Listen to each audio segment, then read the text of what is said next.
This is Grow the Show, the podcast to help you grow your podcast. My name is Kevin Schmidlin, and in this episode, I am going to share with you how you can maximize landing a dream guest for your podcast. It is a moment that we crave as podcasters who feature guests on our show. Pretty much from the moment of inception, when we have the idea for our show, we have a dream guest or maybe a few dream guests in mind where we're like, man, it would be so cool if I could interview this person. Well, luckily for a lot of us, we do get that opportunity, and we can all have that opportunity if you know how to do it and know how to get in touch and make the ask. And so I have seen many Grow the Show podcasters land their dream guests, but I've also seen many of them be unhappy with what happened after they got their dream guest. So what I want to talk about today is specifically how you can maximize landing a dream guest for your show. And I'm going to start by telling a story of a Grow the Show podcaster who posted in the Grow the Show Facebook group. This person recently featured an absolute dream guest of theirs, somebody who is a national celebrity with a recognizable name. And so this Grow the Show podcaster posted a screenshot of their download numbers just 8 days after publishing the episode with their dream guest. And what did they say? They said they were disappointed. They said that the opportunity to feature this person was not the career-altering opportunity that they thought it would be, and so they were pretty upset. Here's the thing. If you look at their download numbers on the episodes before and the episodes after with the dream guest, the episode with the dream guest had double the amount of downloads that any other episode prior had. So even though publishing an episode with their dream guest doubled their downloads between one episode and the next, this podcaster was extremely disappointed and upset to the point where they came to the Grow the Show Facebook group to express their level of sadness. Now, if you are listening to this and this is you know who you are. And what's awesome is that once you posted this screenshot of your discontent, the Grow the Show community was right there saying, what are you talking about? This is awesome. And in the comments, you were a totally great sport. You were wonderful about it. And you took the coaching great to keep your chin up and see this opportunity for what it really is. So I commend you. I'm not going to name names. If you're listening, you know who you are. And I extremely respect, number one, that you shared this in the Grow the Show group. And number two, how you responded when the whole community was like, what are you talking about? This is awesome. That said, what happened to this podcaster is something that's extremely common. They fell trapped to the belief that we all have before we feature a big name guest for the first time, which is this. Man, once I have X person on the show's going to blow up overnight. It's going to go viral. My show is going to grow like crazy. I'm going to get tons of their audience and I will have made it. We all believe that at some point until we feature that first dream guest. And in most cases, nothing happens. So this particular podcaster that I'm talking about saw their downloads double from one episode to the next, which was significant, by the way. They went from 1,500 downloads to 3,000. And that was only 8 days after the episode dropped. That is massive. In most cases, there is no change in download numbers when a dream guest gets features. And why is that? Because it's extremely rare that the dream guests actually share your podcast episode with their audience. And if you think about it, it makes sense because that dream guest is somebody that has a massive audience and they are on podcasts all the time. If they told their audience every single time they got featured on another show, all they would ever be doing is posting to their audience, go listen to this podcast, go listen to that podcast, go listen to this podcast. And what doesn't help things is that the vast majority of podcasters ask these people the same questions over and over and over again. So it's not even a unique interview.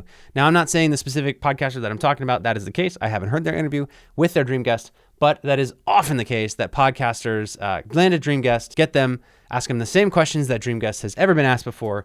And so not only is that dream guest not going to share with their audience because they can't share every single podcast that they're on because their audience would get tired of that, but also generally it's not a new and interesting interview anyway. So this is what usually happens. They get a yes from their dream guest. They're over the moon excited. They prepare, they feature the dream guest, they publish the episode.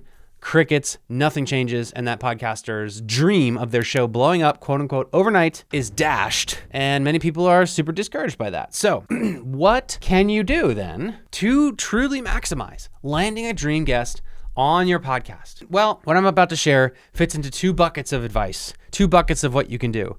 The first bucket is what you can do to actually get that person to share and actually get your audience to grow from featuring that guest. And the second bucket is the stuff that you might not actually be considering. And I would argue most podcasters don't think to do, which is where the true opportunity is with landing these A-list guests. So let's start with the first one. The first question is, how can I utilize landing a dream guest on my podcast to actually get more listeners and to grow my audience? So here's what to do in no particular order when you land a dream guest. Number one, be organized. You want to impress this person with your level of organization. You want to be precisely on time when it's time for the interview. You want to not reschedule. Rescheduling is one of the most amateur things that amateur podcasters do when they land a big name. They reschedule for any reason, unless, there's some true emergency, which is rare. But the other thing is that many amateur podcasters are not organized. It's not clear what that person should expect when they come into the interview. It's annoying to book time. They'll send that person a calendar link that requires them to fill out a 3-page form like you're going to the doctor. Things like that are not organized. You want to be super organized. You want to make it easy for them to say yes and easy for them to show up and be interviewed. Make it the easiest experience they've ever had. Then complete the interview. Ask them questions that they have not been asked before. So, the questions that every podcaster asks. So how did you get started in this? What do you think is the best advice for success? Like those things they've been asked a billion times. They're tired of answering them. If instead you do your research and ask good, thoughtful questions that are truly from your place of curiosity and not you trying to, just be an impressive interviewer, the dream guest is going to be impressed. And then when the interview's over, you want to ask them 2 key questions. Question number 1 is, what would be the best way for us to share the content that we've created today with your audience? See what they say and leave it open-ended like that. Some of them will say we should create a TikTok or Reel or YouTube short. We could create a short form video. Others will say I can share it with my email list, right? Others might say I'll share it on my podcast feed. Now, the first thing you want to do is ask that question in an open-ended fashion and see what they say. If they say something right away, do that and do it well. So if they say, oh, if you make a reel, I'll share it. Great. I'm going to go out and hire a really good reel maker to edit an incredible reel that they can share on their feed. If they say email, I'm going to make sure I write an email for them. And if they say they'll share it on their feed, I will, make it really easy for them to do that. And that's step 2. Ask them what way would be the best way to share this content with their audience. And whatever they say, do it for them and do it well and in a way that matches their online presence. So if there's somebody who posts, short form videos, then make it look like the short form videos that they post. Now, if they don't answer that question, sometimes they'll get a little squirmy there. And if they do, it's okay. They've already given you an hour of their time, which is unbelievably generous. And so, if they get squirmy and they're like, I'm not really sure, then what's happening there is probably, it's not a reflection of you. It's more a reflection of other podcasts that they've been on where the podcaster has, tried to back them into the corner of promising that they'll share their terrible audiogram that's super ugly and doesn't match their social media, online presence. So, if these dream guests get a little flighty when you ask them to share with their audience, that's okay. Make them feel safe and make them know that it's okay if they don't share with their audience at all, because they've already done you a favor, right? They don't owe it to you to share it with their audience, okay? Now, they might also respond thoughtfully and saying, I'm not really sure, but they, convey that they might be interested and willing to share with their audience. If that's the case, what I would recommend is suggesting the thing that's best for you. And so in most cases, that's going to be, if that person has a podcast, suggest that you share this interview that we just did, share this episode of your podcast on their feed. That is my favorite hack. That's something that's growing in popularity, especially with bigger name guests, because they're learning that they can go get featured on other podcasts. Then they can share that interview on their own podcast and they get content to share about themselves. You get the benefit of getting exposure to their podcast feed, their audience. You can do the same thing if they're someone who is primarily with an email list and likewise on social media. So if they're not sure, when you ask them, hey, how can we share this content with your audience? Then suggest it. And you also have, permission. What I'll often do is if I know that I'm talking to somebody who has a podcast and who there's a good chance they would be willing to share my episode of them on their feed, I'll just cut right to that. I'll be like, hey, we're going to put a ton of work into editing this episode. It's going to be really good. You're going to sound awesome. Would you consider sharing the final episode on your podcast feed? And phrase it like that. Don't ask, would you share it on your feed? Ask them, would you consider sharing it on their feed? Because then it's way safer for them to say, yes, I would consider that. And you haven't backed them into the corner to get a yes. It's just way softer, way easier to get a yes that way. And then, of course, if they tell you that they're going to share, number one, make it as easy for them to do that as possible. Enable them as best you can. And number two, understand that a lot of them will tell you that because they're there with you in person and they don't want to say no to you in person, but actually don't intend to do that. And they're human beings. They're not perfect. It's okay. That happens. Don't get all offended if they do that. It's a common thing. It's not personal. And so that's how you maximize audience growth is number one, biggest advice is to see if they have a podcast, if they'll share your final episode on their feed. If you're going to ask that, you better make it good. You better edit. You better cut to the chase. Better not be a bad interview. But that's a really great way to swap podcast audiences.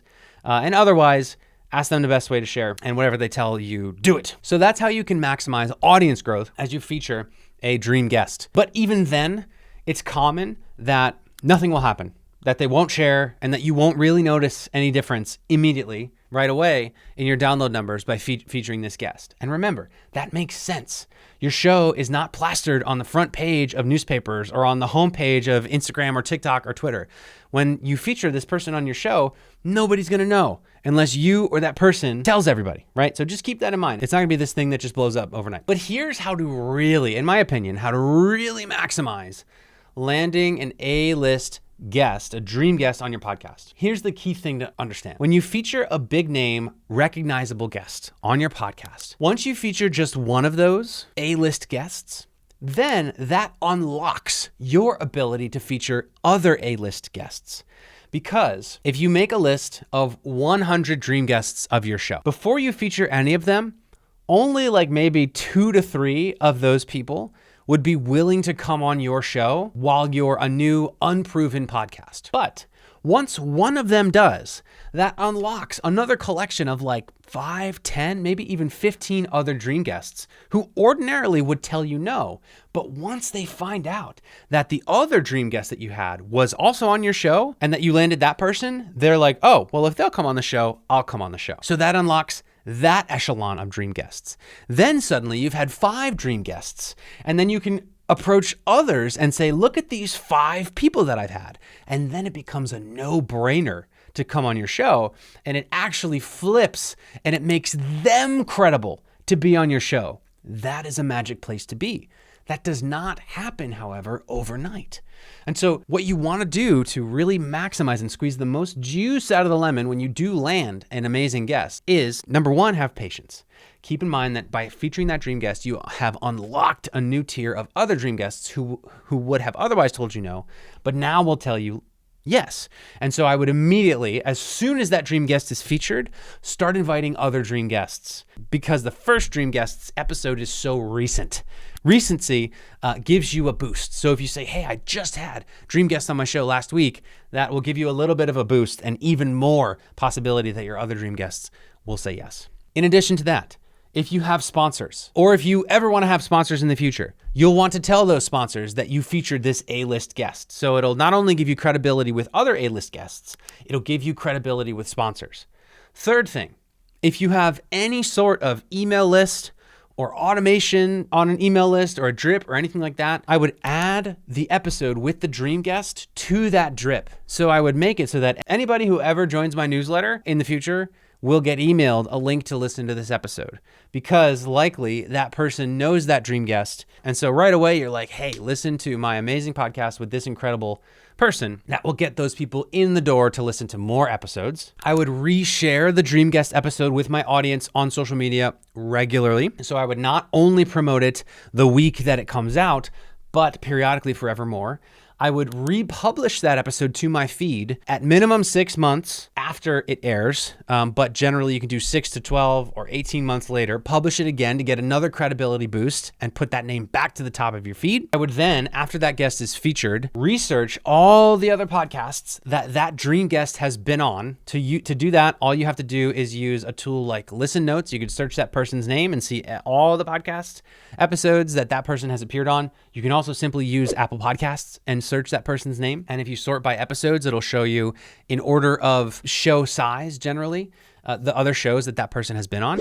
And I would pitch myself to be a guest on all of the other shows that dream guest has been on, because I can say, hey, I see that you had dream guest. I just had dream guest on my show. Wasn't it great? Aren't they awesome? By the way, I noticed you haven't done an episode about my topic. Any interest in doing so? And then I aim to get myself and my show featured on those shows. So that's huge leverage in audience growth that doesn't rely on you begging that dream guest to share with their audience. And then finally, and the biggest lever that you can pull to improve your show is by asking the dream guest at the end of the interview one extra question, which I've shared on this feed before, but it bears repeating. Ask them at the end, who do you think would be a great fit for this show? What's going to happen is that person, if they had a good time, and if they thought you were good at interviewing them and it was a good discussion, they're going to truly think about who, like them, would be a good fit for the show. And here's the thing, 95 times out of 100, the name that they come up with will be one of their peers, so another dream guest of yours, and it'll be someone who they know personally. And what's even better is that many times they will volunteer to put you in touch. So it'll be like this, hey, person A, this was awesome. Who do you think would be a great fit for the show? Person A will stop, they'll look up, they'll go, ooh, have you considered person B? Meanwhile, in your head, you're like, yeah, I've totally considered person B. That would be awesome. But then, and you say that, you'd be like, oh my gosh, person B, that would be amazing. And a lot of times person A would say, oh yeah, totally. I'd love to put you in contact. Would you like a connection?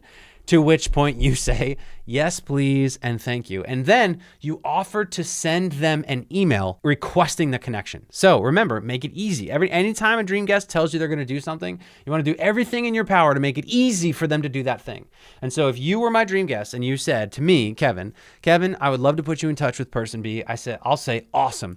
I'll send you an email later today requesting a connection that you can just forward to them. And they're like, great. That way you aren't, talking to you again, listener of Grow the Show, you're not the dream guest anymore, although maybe you are, then you are not waiting for them to remember to connect you via email. You just send them an email and say, hey, person A, it was so great talking with you earlier today. So thank you so much for the time. I'm just emailing to request a connection to person B as you suggested. Like we talked about, person B, I really think person B would enjoy coming onto the show. They would be a great fit. My audience would love to hear them talk about XYZ. And so if you could put me in contact, that would be amazing. Thank you again so much for the time. Sincerely, Kevin. And then what person A will do is they will reply to you and add person B to the thread and be like, yep, Kevin, great for talking. Person B, CC'd here. Happy to introduce you to Kevin, an incredible podcaster who would love to have you on the show. And then boom, you got your next dream guest. Virtually all the dream guests that I've had on my shows have come through this never-ending chain of asking each one who they recommend, and then they make a connection. So that is, in my opinion, the best way to maximize having dream guests is to flip them into even more dream guests. But hopefully today I've given you plenty of ammo to truly get the most of featuring dream guests on your show. And if you are the podcaster, again, who shared and Grow the Show, the Facebook group, your discontent, like I said, I want to encourage you that you got great results. It's rare to see downloads double over one episode. And so hopefully you appreciate that. And I appreciate you again for sharing your story with us. And everybody else, please get out there, pitch those dream guests, get one of them to say yes, turn that into 100 more dream guests in your podcasting journey, and let us know in the Grow the Show Facebook group who you got. So thank you so much. My name is Kevin Schmidlin. I am your podcast growth coach, and I will see you in the next episode.